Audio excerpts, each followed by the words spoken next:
Welcome to the Good, the Bad, and the Sequel Q&A. My name's Doug.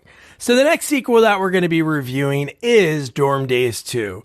I'm a huge fan of the Dorm Daze movies, the first one, the second one, heck, even the third one that they didn't even call Dorm Daze, but it's called Transylvania. I love those movies because they were exactly what you knew you were watching. It was going to be an hour and a half, hour 45, you're going to escape, you're going to laugh, they're going to have all the tropes of comedies, and then all the great people of that era that were in those teen college-driven comedies. And I was lucky enough to interview one of my favorites in the movies and somebody that I grew up watching on TV for so many years, and that's actress Jennifer Lyons. Jennifer, I remember just being a kid. She was only on a few Married with Children episodes, but I remember her so much from that. And Can't Hardly Wait she was on. The Dorm Daze movies, we talked about her uncle. I'm not going to say who it is, but he was a big person on the Dukes of Hazzard. And we talked about what she was doing because when we talked last June, she was actually supposed to be getting married. So instead of marrying her fiance at the time, she had to talk to me, which I think she had a good time. It was a great chat. We talked about some of the charity work that she kind of transitioned to. But she misses acting, which is so great because she's so quirky. She's so much fun and just absolutely genuine. So I'm going to shut my trap. But before I start the interview, please subscribe. Wherever you're listening, subscribe, rate us 5 stars if you'd be so kind, and follow us on all social media at Sequels Only.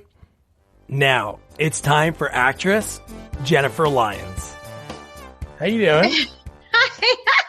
Let's not look at myself now. There we go. You like you just got off like a photo shoot. Your hair's like wavy and like.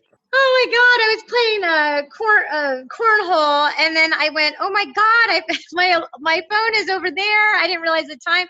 It's so sunny in our backyard." It's nice. That yeah, it is. It is nice, but I didn't realize how late it was.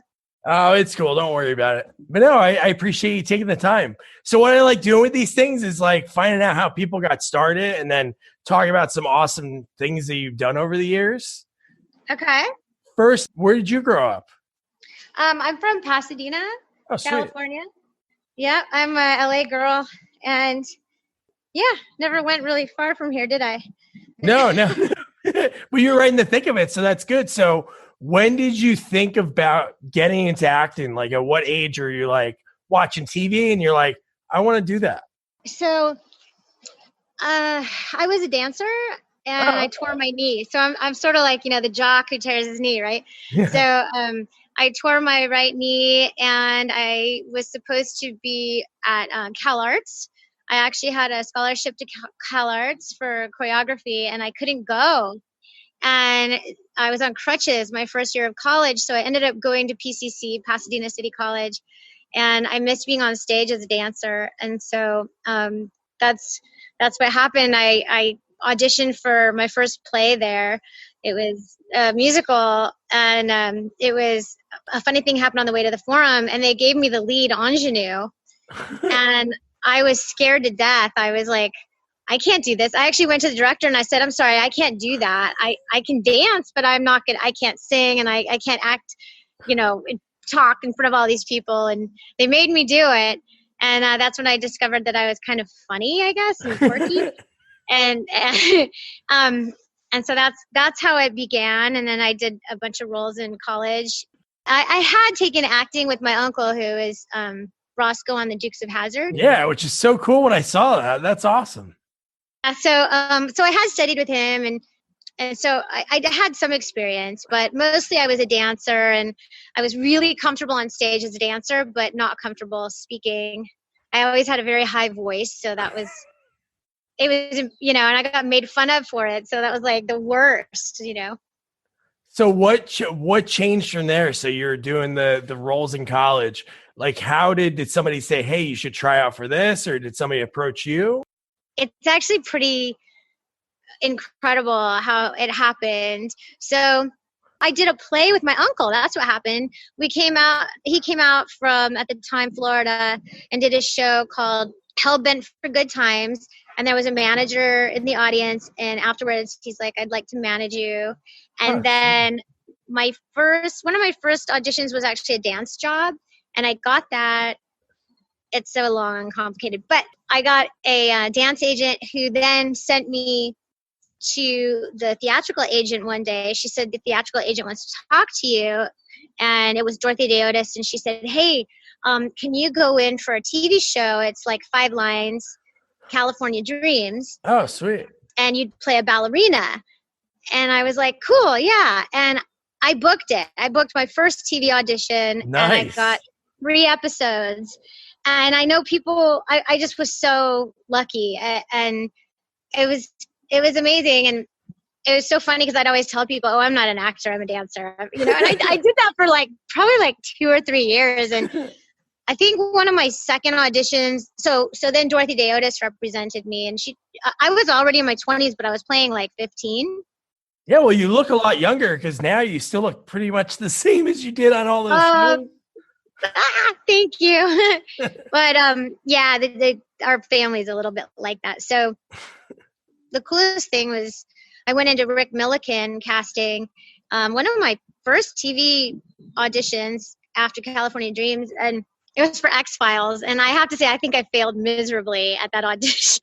It was this really dark character. And then you've got me, and I was really high voice and perky, and it just, So, I mean, I've clearly studied more now, and I can do the dark roles. But he said, you know what? He's like, Jen, can you come back tomorrow? I have a role that you're perfect for. And I came back the next day, and it was Married with Children. Oh, awesome. I booked 1 episode, and then they called me back a year later and said, we want to call you in again. And then I did 2 more episodes of that. So it just happened really fast, You had some epic things on that show. You got to punch Bud, and you called Marcy a chicken, right? I think I said really bad things to her. I think I told her to shut the cluck up or something. Yeah, shut the cluck up, yeah. I don't know. I said horrible things. I did that, it's so funny. And that was the end of that show. And it was just sort of mayhem, and everyone was so nice and so fun. What was it like that being? I've talked to a lot of people that are on shows that are towards the end. I talked to a guy that was, he had a really small role on the last episode of Friends. And he said it was kind of weird because you got to think 10 years in, everybody knows each other really well. And you're the person coming in. How was it working with all of them? Because they're legend. Oh, I know. And you can imagine in high school, I was like, oh my God, I was watching them, or junior high, I guess. I was watching Married with Children. And the first day on set, I was in the first scene up, and right after the table read, they do a table read, and I met everybody. I didn't even know I was sitting next to Christina Applegate because her hair was short and a different color, and because she wore a wig. Oh, wow. And it's so funny. I was like, oh, somebody's reading for her today. It's so funny. But anyway, first scene up, I walk on the set, sitting on the couch, the dog's sitting there. I mean, talk about, I felt like I was on acid or something. It was such a trip. And, and I'm talking to Bud Bundy, and then I have to make out with Bud Bundy within the first 2 minutes on, rehearsing. And I'm like, this is so bizarre. And you have to remember, I'd only done 1 other TV show. Yeah. So, oh my gosh. But everyone was really, really nice. I mean, that's not always true for sure, but so nice. And I can't remember her name, but the lady that played Marcy was the director of 1 episode. Oh, cool. And I think it was Jerry Cohen was the 2 other episodes. And then I was told the second time, which really, really was nice, is that Ed O'Neill liked me a lot, and that's why I was back. Oh, that's so cool. And he was very fatherly with me. I remember my car engine blew up on the way to work one day, and and I was a nervous wreck, and he was just so supportive. And every time I came off stage, he would sort of give me the thumbs up, and he taught me how to hold for a laugh. That was cool. That's awesome. I had a lot of on-the-job training, and there's a few people I've worked with that I could say were just jewels in the industry, and he was very sweet. Yeah. That's great. You had somebody early on that looked out for you. Like you said, there's some people, not naming names, but there's some people that would be like, all right, kid, just get it right. And I'm going to call me. I'm in my trailer. But that's cool that he was like that, because he seems like that kind of guy. So when you look at his career and then just think at the 2 shows he was on were monstrous. And I'm sure he's going to do another show and be just as great. Oh, he's amazing. He's such an amazing talent, but so down to earth. I mean, that's what I remember. Is like you meet these heavy hitters and these movie stars, and you're like, they're just like so normal. And you see that so often. People that are really, really famous are often the most down to earth. That's good. Sometimes it's the people climbing their way up that are so cocky. No, that's probably true. Yeah. And then right around that time, so obviously IMDb, like, because when things are filmed and everything, but you did your first movie, Tiger Heart, and that was a pretty big role. Yeah, I think that was, sorry, I literally am so embarrassed. I'm like out of the pool looking right now. Anyway, Tiger Heart was, I'm trying to remember. I think Tiger Heart was between California Dreams and Married with Children. And that was, I walked in there and I remember I auditioned for another film they did called like Magic Kid. And I was so upset because I got called back and I didn't get, it was TJ Roberts, who is still my friend. And I was sad. And then they called me in and I got the lead in that. And that was my first movie ever. And I just sort of got thrown into it all. And I don't think I really knew what I was doing, but I faked it, I guess. Well, you got to fake it till you make it. And then that's pretty cool that you're able to do that and land all these roles along the way. Yeah. And then after that, you were on like pretty much like every hit show. You had a guest spot on like Step by Step, The Bizarro, Married with Children, on Happily Ever After. So you were like always working from that point. What point in your career, because I know were you still a dancer at this point in like 98? Were you still saying you were a dancer? Yeah, I think I still do. I still tell people, I'm like, oh no, I'm definitely a dancer first. I don't know. It's just a thing with, I know I read that Goldie Hawn says the same thing. It's just this thing where you feel like it's very secondary to who you are. I don't know why. But what did you ask me? No. What I was saying was, what point in your career, like, was there a particular movie you did when you're like, all right, this is going to be something I'm going to do for the rest of my life? Did you ever feel that like on a movie or? Yeah. There were two shows where I really felt like I had like really awesome momentum and I had to sort of pinch myself. One of them was I literally was in half of a trailer, like shared a trailer with John Ritter. Oh, cool. I was again like, are you joking? Like I played Chrissy as a little girl with my friends. I was always Chrissy, and I was like, oh my God, I think I'm an actor now, And I played his girlfriend on a show called Tucker that I think I did 3 episodes. It might have been 4, but it was a pilot and it didn't last. And, there's so many of those things that were so magical and amazing for me. And, they didn't see the light of day, but it doesn't bother me because I had those experiences. Oh, yeah. And the other show was Action with Jay Moore and Ileana Douglas and Buddy Hackett. And Buddy Hackett was so cute, and he'd be like, can an old man walk you to your car? And he would like walk me in my car at night. Really? And he'd be like, give me a little peck on the cheek. It was never weird. I interviewed his son a couple months ago, and he was very, really cool. He's like a historian for his dad's career. And he does a really good impression of his dad. But yeah, it was pretty cool. He would like go into it. I'd be asking him really about him.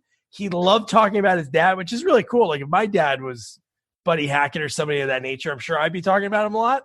But he would just go into the voice in mid-conversation. But it was pretty cool. That's cool that you got to work with him. Jay Marr's really cool too. I grew up in New Jersey. I live here now. But he grew up like not too far from me. Oh, he's a character. He was so much.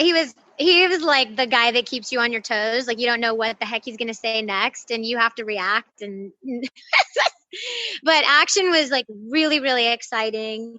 It was such a good show. It was like Entourage, pre-Entourage. It just was on the wrong network. It should have been on HBO. But I was sort of in the beginning, the opening credits, and that's when I really was like, oh my gosh, this is really like happening. And it was a really exciting time. I enjoyed that. Yeah, and then even you got to think, even some of the roles that might look smaller, but I remember you in Can't Hardly Wait. Yeah. That is such an epic movie, and that's something I remember you in that, Married with Children, and then obviously a lot of the other movies we'll talk about. But that is one thing I'll always remember you in. Thank you. You're so sweet. I have to tell you, the original Can't Hardly Wait, before they edited it to PG, was the funniest. I mean, it was already funny, but you can't imagine. It was so funny. My friend Jennifer Cox who played Jan Brady in the Brady Bunch movie. She was this character crying drunk girl, and you see her for a split second in the movie. They kept her in. It was the funniest role I may have seen in any movie ever. And they had subtitles. Every time she'd go into a scene, they had subtitles of her hitting on a guy. Or, I don't know. She was like drunk and on drugs. And so they had to cut all that because it was PG. Yeah. So anyway, I always wish they came out with a director's cut that had all of it. What else was something they took out? Was there anything else that was it was anything drug related probably? Yeah, they did have I don't know if I should out all that, but they definitely had people, like a girl touching a banana and like, it felt, what I'm saying? It's like she was on something, and you never know in the PG version what's in the refrigerator, because everyone opens the refrigerator and, I don't even think I should say it. Oh my God. It was a device that pleasures women. Oh my God. And there was so much ridiculously funny stuff, and I was just bummed that they didn't get to leave that in. So. How does that feel like when you saw it like as like everyone's together and they're like, hey, this is the film, and then when you saw it like in the movies, it was all cut? Yeah, I had talked to Jennifer Cox, and she had told me, and another friend of mine was in the scene with a girl on, I think it was like ecstasy, and so her scene was cut. So yeah, I think they got calls or whatever. And that's kind of stinks, but maybe they should do a director's cut. Why not? People nowadays would like clamor for any like Blu-ray that comes out. So that'd be pretty cool if they had that. Yeah. Yeah, I've been cut from commercials plenty. Oh my God. Oh yeah? Yeah, it happens. But you still get like the same amount of money, right? And then just afterward, you're just not in it? No, you don't get residuals if you're not in it. Oh, that's true. Look at myself. What am I doing? Oh my God. Sorry. I was going to get all cute and everything. Don't you worry about it. I have all my grays coming in. So, oh gosh. So one movie that I think was your first time doing like horror was Jack Frost 2. Oh gosh. That's funny. Yeah. And I worked with Paul Kim, and then we worked again in all the Dorm Days movies together. Well, I was blind half of that shoot because they had the tongs over my eyes, because I get killed by Jack Frost putting barbecue tongs in my eyeballs. And so that was quite an experience, because I was blind for about 3 hours at least. Jeez. Maybe more, because they had to do the prosthetics. And then I sat around set and I had to have a guide. It was fun though. I mean, it's such a silly movie, but it was fun. No, they are funny. And the guy who does the voice is kind of funny. And it's just that it's so ridiculous. But I think that's what makes it good, because it's that over the top and unbelievable. But so here's a really awesome movie. You kind of just mentioned it, but Dorm Days. So that era of movies, like, I don't know if you'd say like Can't Hardly Wait was the beginning of those, but like American Pie, like all those movies that came out were so great. And Dorm Days is one of them. What was that like, that experience being like in a National Lampoon's movie? So sorry, they locked me out of the house. Just trying to get in the house and locked out. Okay, Dorm Days. I'm trying to remember the first one, because we did 3, But the third one is called Transylvania. They didn't use Dorm Days, but okay. The first one, I was going through a breakup, and I just remember, like, this is the life of an actor. And this one is when you say, I'm doing this silly movie. I'm playing this silly part. I'm not going to get any accolades for this.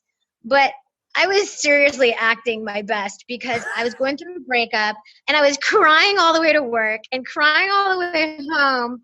And in the middle, like, being as funny as I could be and chipper and perky and fun.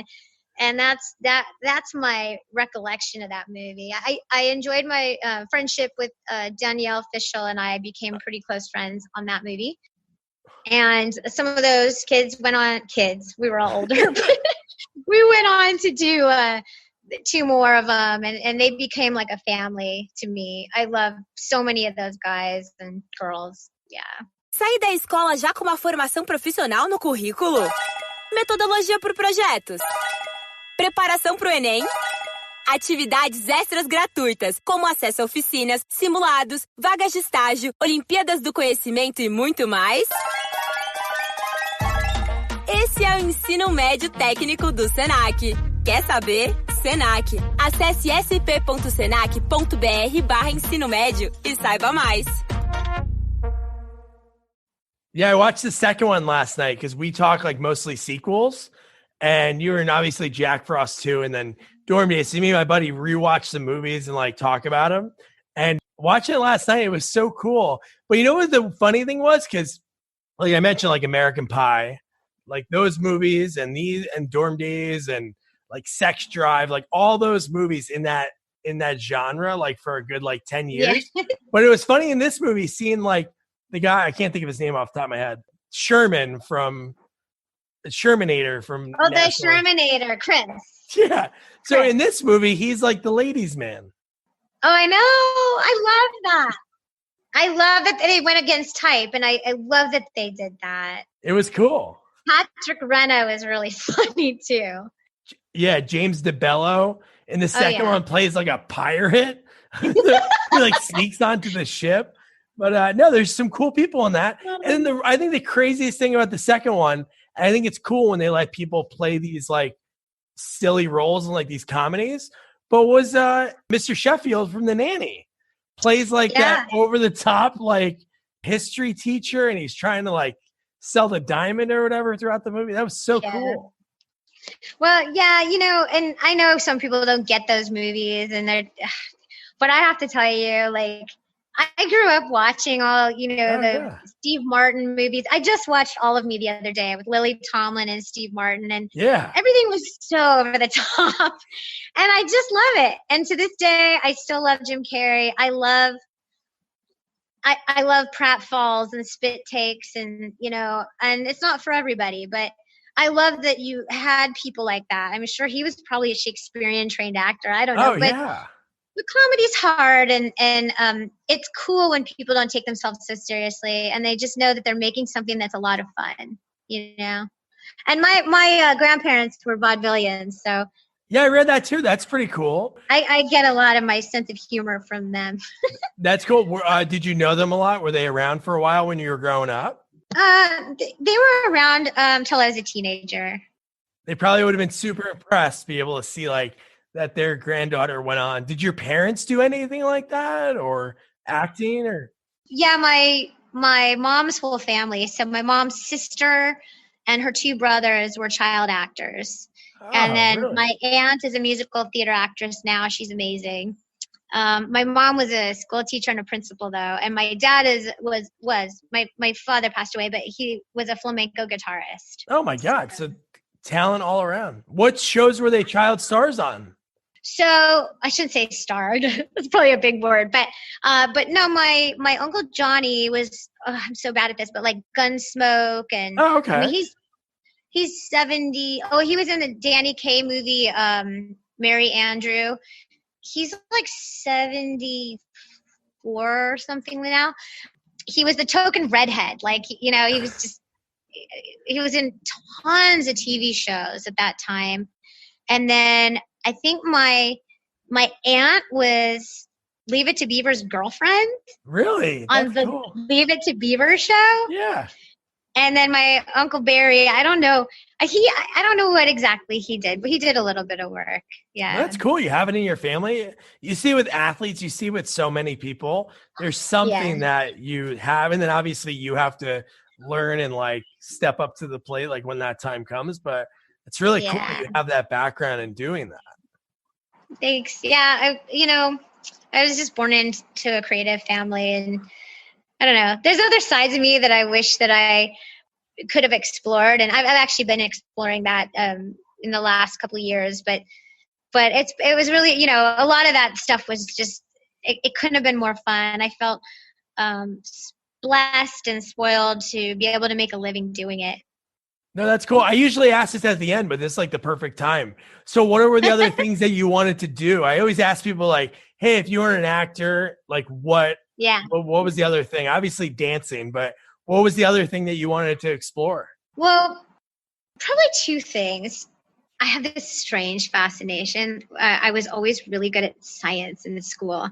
And I always think in a past life, I was probably like a doctor or something. I always took care of the family, like animals, and it's just the oddest thing, but I was never squeamish. And then I was really into ceramics, you know, and sculpting. And so I have this strange fascination. Like, I wish I could have been a plastic surgeon.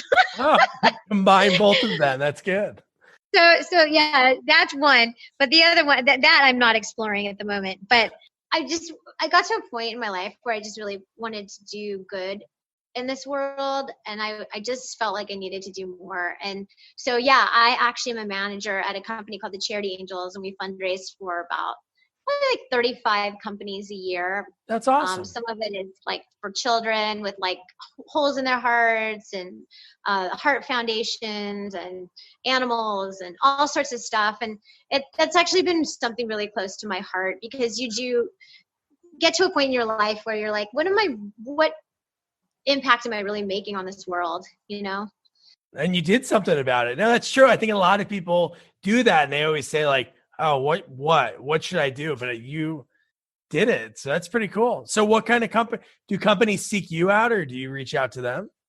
No, it's actually, they seek out that company. The company's been around for 16 years. Oh, sweet. I started with them 3 years ago. It was, again, something that I could do that I didn't feel like I was working. I just felt really good. I'd come home after a 10-hour day, you know, and I'm spoiled as an entertainer. Like, I'll go and work for 2 hours. I do live entertainment too. I didn't talk about that, but you know, I work for 2 hours, 3 hours, you know, and then so all of a sudden I have this 10-hour job that I'm slaving over. But I come home and I just feel so proud of myself, and that's a really good feeling. That's cool. What's the live entertainment that you do? A friend of mine has a company, and we, you know, I did a lot of, I'm sure you've seen, like pinup stuff, pinup work. I got into. Oh yeah, I saw that in your thing. It said like lingerie or. Yeah, I mean, it was just a side job forever. But yeah, we started doing a lot of live events, and I missed performing live. I could never really do plays because I was trying to audition for TV shows and all these things. So yeah, we put together like dance. So I'm dancing again. So dance numbers. Oh, they're often Vegas showgirls with the big feathers and really dramatic stuff. 1920s can dancers, you know, pinup models. It's just fun. It's good. And you know, I have to say briefly that I really, really enjoyed the energy of the audience when I would do 3-camera sitcom. And when things changed from 3-camera sitcom, all of a sudden the energy felt like it was missing for me. And I really got a lot out of that. I think that was part of my love of it from the beginning, being on stage and feeling the energy from an audience. So it's been nice to do that, to actually have an audience, you know? Yeah, because then you can like feel, you know, the energy from them. So no shows that you've done lately does a live audience anymore? No, I haven't done live audience since I can't even remember. I can't even tell you off the top of my head, like a show that still, obviously right now they're not, but even in the last few years, because you had to think even the hit shows like Modern Family obviously isn't in front of a live audience. Goldberg's, like all those shows seem like they're not on those sets. Yeah, they're single camera. No, honestly, I think the last live audience show I did was that 70s show, maybe. I don't know. Yeah, it was a long time ago. And I remember it was Malcolm in the Middle that was one of the first real sitcoms to do single camera. Oh, yeah. And it all shifted after that was such a hit, you know? So, I mean, it's great. I think people... the audience has got more, I don't know, they're just a little more of a sophisticated audience now. And I think the 3-camera sitcoms sometimes seems dated. I still like it. I watched that Robin Williams documentary like probably like a year or two ago, but that was like must see TV like out in LA. Like getting a ticket to Mork and Mindy was like the greatest thing because he would do like stand up. He would break the scene and like, because he was partying hard like from the night before, still partying hard. But it was like that crazy thing. I've interviewed people that were on Frasier. It was like a great thing because in the morning you like do the table read, get ready, and then you bring the audience and just that energy that comes from it. You could see it, and the timing of, like you said, Ed O'Neill teaching you how to hold for a laugh. Yeah, it was the energy's amazing. I mean, that's, I'm sure rock stars feel that way, but on a smaller level, I think, as an actor on a stage, you feel that energy, and that's sort of what I'd like to pursue now that I would be able to is actually doing live, like a play or a musical. Yeah. I've been studying singing. That's my. You're singing now too? I'm trying. Yeah, That's I'm cool. trying. What's the theater scene out in LA like? I mean, I'm closer to New York, so it's like obviously big. But... Oh no, it's terrible. Really? LA theater. We've got like the Dorothy Chandler Pavilion and the Amundsen, and then we have little theaters. But it's I mean, people can't really make a living, I don't think, doing it here. But it still happens. But a lot of little tiny theaters. Yeah. So one thing I thought was pretty cool, because you brought up your uncle before, you worked with him in a couple things, right? Yeah, I did. But I saw he was in, like, what was it? Return of the Killer Shrews. So I can't remember what year. I think it was the early 50s. He did Attack of the Killer Shrews, which is known as one of the worst movies ever made. And he was the lead in it. And, he was funny. He was an incredible actor. Yeah. I mean, incredible. Hundreds of films, because he was a studio player. And he decided to write this script with his friend Steve Latshaw. Oh, wow. And do Return of the Killer Shrews and play the same character. And it was just like a passion project. And they were so funny because they're like, we don't want you to play the obvious dumb blonde, we want you to play the serious, like, camera girl. And it was funny. They were, he was always involving me. It was really nice. I loved my uncle very much. That's really cool that you were able to, knowing who he was and what he did. It's funny when you read anything about him, like I know who he is. And then I like just looked him up before I was chatting with you. And it was like just how great of the roles he was in over the years. And they list like Dukes of Hazzard. That's like that's what he's known for by like wide scale. But that was like, it says like that role was beneath him, which is kind of true because it's not like the roles that he would usually play. Yeah. I mean, it goes back to is comedy and really like slapstick, silly comedy, is that not sophisticated? I mean, I guess some people say it's not sophisticated, but actually it's very hard. And, but yeah, I mean, I don't know. I have a hard time with the way people treat comedy and comedians and comedy films that just kind of get, ignored by like, the Oscars and the Emmys. But no, he was incredible, and he played the bad guy, the heavy, and tons of stuff, and in westerns, and he was great. Great coach too. Yeah. No, it's great to have a resource like that. Like when you're like just learning, it's so new to you and you have somebody you reach out to. I think you're right. When it comes to like comedy films, they never get a fair shake. Like people, like we just covered Weekend at Bernie's a few weeks ago. I interviewed a girl. The second one. Yeah. The second one's like ridiculous. I interviewed the main girl, Troy Byer, and I watched like a Siskel and Ebert like review of it. And they're like talking about it like it should have been like Godfather. And I'm like, comedy, I know. Dead guy. Like, and what's really cool that I'm mentioning that right now?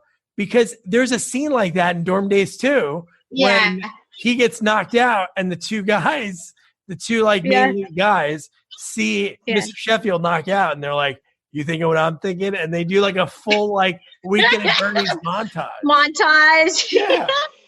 I love that.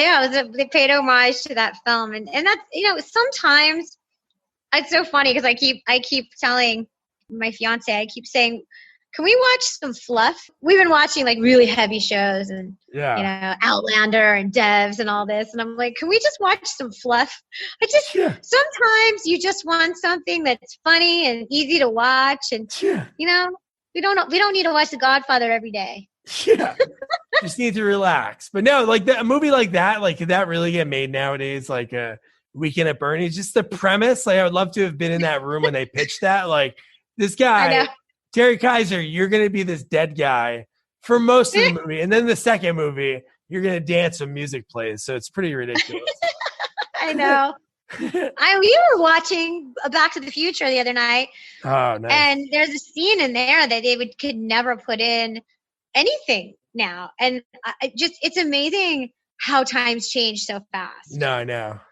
So Jennifer, this has been awesome. So what are some of the things like on your IMDb? You have some projects that are coming up? No, the last thing I've done, I did a series and then I did a show with PureFlix after that. I've been working with them a lot. It's a Christian, they have a Christian streaming platform. Oh, cool. And I just became friends with them. I did, what was it called? Holy Man Undercover. And I saw that on here, yeah. Yeah, so I worked with them 4 times and I sort of, I don't know. I've started taking a break and was doing the charity stuff. Yeah. But I'll be back. I needed a little time out. It gets a little bit, you can imagine. Oh, the grind. Exhausting. Like when it's pilot season. Yeah. I talked to some guy and he was like, sorry, Doug, I had an audition. And he actually did the interview from like a parking lot. Like he asked some valet if he could use his chair. It was pretty funny. But that's how it is. It's such a grind to like you said, you got on that pilot with John Ritter and then it doesn't get picked up. There's so many pilots. I was talking to somebody about this and I was like, man, wouldn't it be really cool? Obviously, like there's so many legal and like paperwork, but right now, obviously they're not going to film anything. So like the fall is going to be like really weird on TV. It'd be really cool if they went into like the vault and grabbed like these pilots that just never saw the light of day. That's actually a brilliant idea. But they won't do it. Well, yeah. Yeah. You probably know more people than I do for that. But no, I just think it'd be really cool. But I feel like some shows, like if somebody got picked up, they might be in something else now, or there's got to be some money involved, I'm sure. Oh, there's so many pilots that are so much better than so many shows on TV. But the problem is it sort of has to be appeal to middle America and all this stuff. And but I was supposed to get married this week. Oh, really? Oh my God. I was supposed to have a wedding this week in Hawaii. And so things are just all over the place. But we've just been sort of settled. I've been nesting. Yeah. I've been nesting in my new home. And nice. But yeah, I tell you, I miss working. I really do.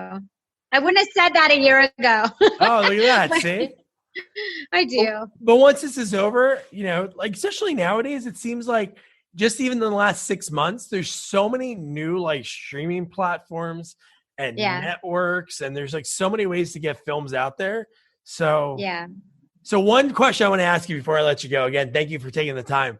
What is like is there a role that you've always wanted to play? I know you said like your uncle had you play like a serious kind of role. Is there ever like a type of role that you've wanted to play that you haven't been able to yet? I've definitely played slightly crazy, but I think But I want to play full on crazy. It's so funny because I always played like the perky, sweet, funny girl, and then the last things that I did, I was sort of the villain, and I was really enjoying that transition to villain. I think it would be fun to play a very broad villain. Like we just went to see Sonic with Jim Carrey. Oh yeah. And I know you're gonna think I should say it would be a serious role, but actually I'd like to play a really broad, funny villain. That's what I'd like. He was great in that movie. Like he's another guy. Like he can do anything he wants to do. Like he could right now do an Ace Ventura 3 or 4. However you want to look at the movies, because there was like a kid one. But man, he can just like did you like the movie? Absolutely. Everything that man does, I love. Yeah, absolutely. And Sonic was amazing. Yeah, it was. I have to plug that. You know, those are the writers of Dorm Days, by the way. Really? Yeah. That wrote that, or was one of them director, or just the writer? I don't know if they want me to say that to anybody, but they wrote both movies, Sonic and Dorm Days. Hey, you got to start somewhere. Yeah. Yeah. That's so cool. Actually, one of my favorite characters I played was Transylvania, which was Dorm Days 3, because I got to switch between two characters. I went between the college idiot and 15th century sorceress. And the movie was terrible. I mean, I think parts of it were really great, but the movie itself, it just went awry. But I really enjoyed that. You know, I mean, that was really hard too. So, yeah. Well, Jennifer, this has been awesome. Thank you so much for taking the time. Go back to playing cornhole. But no, it's been so great talking to you, like face to face. So I grew up seeing you in so much stuff, and you're so awesome. Oh, you're so sweet. I really appreciate that. Yeah, my life has turned to cornhole. That's so funny. Oh my God. No, it's awesome. And, you know, stay safe. And thanks for sharing all these obscure, silly films. I mean, you know, I'm sure they do some people some good. A lot of people are definitely now and you know, talking about politics too much. And so maybe they should just go watch Dorm Days. Yeah, go watch Dorm Days 2 and Dorm Days. Jennifer is so awesome. Man, what a great chat. I feel, especially when it's the face-to-face interviews, when I can personally make the person laugh, it makes me feel good. And we bonded over a weekend at Bernie's, to which Jamie and Gina, who was our guest for the episode, was not a fan of. But it was cool because I remember Dorm Days 2 has that weekend at Bernie's homage when Patrick O'Shaughnessy has Mr. Sheffield from The Nanny does that very same bit, and two of the college kids bring him around. Don't worry, we'll get into it next week. Jennifer, thank you so much if you're listening to this. And guys, don't forget your homework. Get your pen and paper. I'm gonna tell your parents if you don't do this homework. Watch Dorm Days 2. It's great. Vita Guerra's in it, who was like the hottest model at the time then. I'm sure pretty still attractive. She's actually from Perth Amboy, New Jersey, or she grew up here. And don't forget to review, rate, share our podcast. Follow us on all social media at Sequels Only. And don't forget to check out our website, sequelsonly.com. Good night.